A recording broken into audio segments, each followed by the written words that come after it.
ज्योतिषशास्त्रानुसार राहू काळ हा नवीन शुभ कार्य सुरू करण्यासाठी टाळण्याचा कालखंड मानला जातो.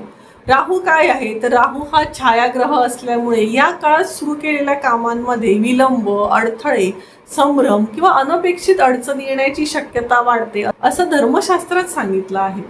विवाह, गृहप्रवेश, नवीन व्यवसाय आणि महत्त्वाचे व्यवहार राहू काळात सुरू करणे टाळले जाते. मात्र एक विशेष गोष्ट म्हणजे राहू काळात मंत्र जप, साधना, कालभैरव उपासना, दुर्गा मातेची उपासना, राहू शांतीचे उपाय अत्यंत प्रभावी मानले जातात. धार्मिक श्रद्धेनुसार राहूने अमृत प्राशन केल्यामुळे त्याच्या काळात केलेला जप अधिक फळ देतो अशी मान्यता आहे. काळात जर आपल्याला घराच्या बाहेर पडायचं असेल तर घराबाहेर पडण्यापूर्वी श्री गणेशाचं स्मरण करावं. ओम राहवे नमः या मंत्राचा 11, 21 किंवा 108 वेळा जप करू शकता.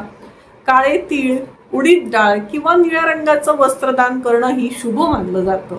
राहू काळात अत्यावश्यक काम करायचं असल्यास दही साखर खाऊन देवदर्शन करून कामाची सुरुवात करू शकता.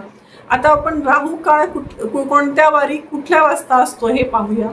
रविवारी सायंकाळी 4:30 ते 6, सोमवारी सकाळी 7:30 ते 9, मंगळवारी दुपारी 3 ते 4:30, बुधवारी दुपारी 12 ते 1:30, गुरुवारी दुपारी 1:30 ते 3, शुक्रवारी सकाळी 10:30 ते 12, शनिवारी सकाळी 9 ते 10:30 हा काळ राहू काळ मानला जातो.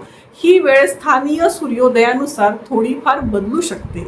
या काळामध्ये नवीन व्यवहार, महत्त्वाची सरकारी कामे किंवा नवीन उपक्रम सुरू करणे टाळावे असे शास्त्रामध्ये सांगितलं आहे. मात्र आधीपासूनच सुरू असलेली कामं, नोकरी, प्रवास, उपचार, दैनंदिन कर्तव्यावर याचा प्रभाव तुलनेने कमी असतो. त्यामुळे घाबरण्याचं कारण अजिबात नाही. योग्य माहिती, श्रद्धा आणि सकारात्मक विचारांसह राहू काळाचा विचार केल्यास जीवन अधिक सुकर होतं. धन्यवाद. जय ज्योतिष.